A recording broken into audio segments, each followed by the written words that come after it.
साथियों, कुंभ लग्न की जन्म पत्रिका में जो शादी का दाम्पत्य जीवन का डिपार्टमेंट है वो सूर्य देव के पास में है। कुंभ लग्न शनिदेव का है। हालांकि दोनों की नैसर्गिक शत्रुता है, लेकिन एक खुशखबरी की बात यह है कि जब भी इस जातक को सूर्य देव की दशा अंतरदशा आती है, इसकी अपने जीवन साथी से, भावी जीवन साथी से पहली भेंट अवश्य होती है। दूसरी बात, यदि आप कुंभ लग्न के हैं, विवाह में आपके डीले हो रहा है, देरी हो रही है, तमाम आप उपाय कर चुके हैं, एक सिंपल सा आप नियम लागू कर दीजिए अपने जीवन में। सूर्य देव को खास तौर पर सूर्य उदय के समय आप जल समर्पित करें और आदित्य हृदय स्तोत्र का पाठ करें। फिर देखें कि कैसे आपके भावी जीवन साथी से शीघ्र आपकी भेंट होती है और दाम्पत्य जीवन भी आपका सुखद अवश्य रहता है।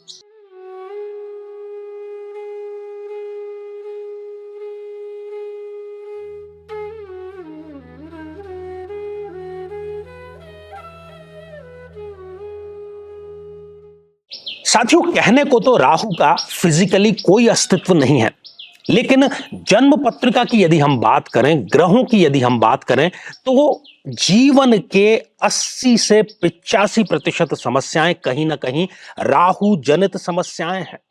ऐसी सभी समस्याओं से यदि आप निजात चाहते हैं, आपकी भी जन्म पत्रिका में राहु की प्लेसमेंट गलत है और अभी आपको राहु की महादशा चल रही है और वो बहुत लंबी महादशा होती है।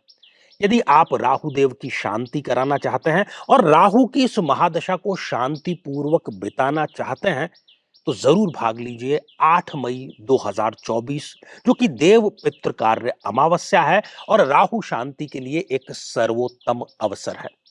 जरूर इसमें आप भाग लेकर के राहु शांति भी कराएंगे और अपनी जो महादशा है उसको शांति पूर्वक बिताने में यह आपके लिए मील का पत्थर अवश्य साबित होगी।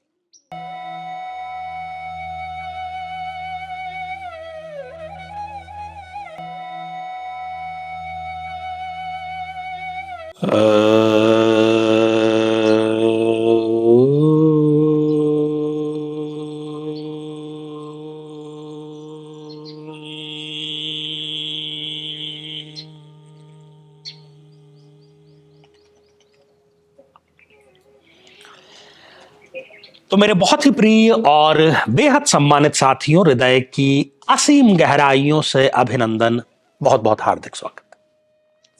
साथियों, हमारी बहुत ही विशिष्ट श्रृंखला जारी है और आप सभी ने इस पूरी श्रृंखला को, और खास तौर पर जो अपने विवाह का इंतजार कर रहे हैं, ऐसे युवक और युवतियों ने इस श्रृंखला को जो अपना स्नेह, अपना प्रेम दिया, उसके लिए सभी आप तहे दिल से साधुवाद के पात्र हैं।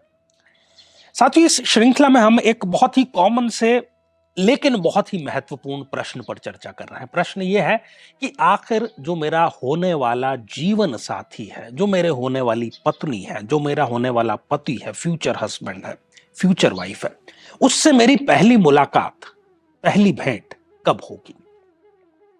उत्सुकता स्वाभाविक है, कोई दो राय नहीं इसमें। तो इसी उत्सुकता को और इसी प्रश्न को हमने उत्तरित किया है और बहुत ही सटीक तरीके से किया है, और इसी श्रृंखला में आज हम इस एपिसोड में चर्चा करेंगे कुंभ लग्न की जन्म पत्रिका के बारे में। और यदि अभी तक आपने अपने लग्न से संबंधित एपिसोड नहीं देखा है, तो यहां आई बटन में हम आपको उसका लिंक प्रोवाइड करा रहे हैं, जाकर के देखें और अपनी उत्सुकता को शांत जरूर करें। तो आइए साथियों, एक कुंभ लग्न की जन्म पत्रिका के माध्यम से यह जानते हैं कि भावी जीवन साथी से भेंट कब हो पाएगी। साथियों, ये जो आप स्क्रीन पर एक जन्म पत्रिका देख पा रहे हैं, ये कुंभ लग्न की जन्म पत्रिका है। क्यों है ये कुंभ लग्न की जन्म पत्रिका? क्योंकि ये 11 नंबर से प्रारंभ हो रही है। 11 नंबर अर्थात कुंभ राशि, और कुंभ राशि लग्न में ही स्थापित होने के कारण हम इस जन्म पत्रिका को कुंभ लग्न की जन्म पत्रिका कहते हैं। जैसे कि हर एक ग्रह, हर एक लग्न पत्रिका के लिए किसी एक जीवन के प्रश्न का उत्तर देता है। संतान का अधिपति कोई है, दाम्पत्य जीवन का कोई है, सरकारी नौकरी का कोई है, सक्सेस का कोई है, माता पिता के साथ में रिलेशनशिप का कोई है, विदेश यात्रा का कोई है। तो कुंभ लग्न की जन्म पत्रिका में जो विवाह के लिए उत्तरदायी है, विवाह का जो डिपार्टमेंट है, वो है सूर्य देव के पास में, क्योंकि वो सप्तम भाव के लॉर्ड हैं, सप्तमेश हैं। तो सबसे पहला और खरा तो उत्तर यही है कि जब जब कुंभ लग्न के जातक को सूर्य की दशा अंतरदशा आएगी, अपने जीवन साथी से आपको भेंट अवश्य होगी। और सारी चीजें यदि ठीक रही, गोचर ने यदि आपको सपोर्ट किया और कुंडली ठीक से यदि आपने मिलाई, तो विवाह भी आपका संपन्न होगा और दाम्पत्य जीवन भी आपका सुखद अवश्य रहेगा। तो पहला बिंदु ये क्लियर हो गया कि सूर्य की दशा या अंतरदशा में आपकी अपने भावी जीवन साथी से भेंट होगी। आगे बढ़ते हैं। अब आप दृष्टिपात करिए सप्तम भाव पर, अर्थात जहां पर 5 नंबर का अंक लिखा हुआ है उसको हम कहते हैं सप्तम भाव। इस सप्तम भाव में यदि कोई भी ग्रह आपके विराजमान है, कोई भी मतलब कोई भी, अब उस ग्रह की, वो ग्रह 1 हो सकता है, 2 हो सकता है, 3, 4, जितने भी ग्रह हैं, उनमें से जिस किसी भी ग्रह की दशा अंतरदशा आपको प्रारंभ हो जाएगी, तो उस ग्रह की दशा अंतरदशा में आपकी जीवन साथी से पहली भेंट जरूर होगी।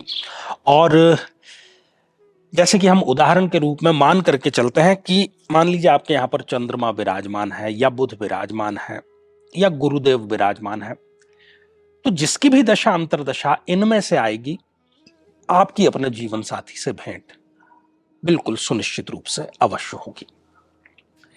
साथियों, तीसरा जो बिंदु है वो है ग्रहों की दृष्टियों को आधारित रख करके। इस सप्तम भाव पर जिस किसी भी ग्रह का दृष्टिपात हो रहा है, हर एक ग्रह की 7वीं दृष्टि तो सुनिश्चित होती है। इसके अलावा गुरुदेव, शनि और मंगल को कुछ विशेष दृष्टियां भी प्राप्त है। तो जिस किसी भी ग्रह की पूर्ण और स्पष्ट दृष्टि सप्तम भाव पर, तो उस ग्रह की दशा अंतरदशा में आपको अपने जीवन साथी से भेंट अवश्य होगी। अब जिस किसी भी ग्रह की हमने चर्चा की है, उसमें एक चीज आपको ध्यान में रखना है कि आपको उसकी डिग्रियां देखनी है। कहीं ऐसा ना हो कि उस ग्रह की जो डिग्रियां है वो 0 डिग्री का है आपकी जन्म पत्रिका में, या 28-29 जैसी अंतिम, जिसको हम वयोवृद्ध अवस्था कहते हैं, तो वो बलहीन हो गया, फिर ये सिद्धांत वहां पर लागू नहीं होगा। तो आपको इसका उत्तर जरूर मिल गया है और श्रृंखला ये हमारी आगे भी जारी रहेगी। तो आज के लिए केवल इतना ही, और इसी मंगल कामना के साथ में कि आप सभी स्वस्थ, समृद्ध और शांतिपूर्वक जीवन व्यतीत करें। नमस्कार।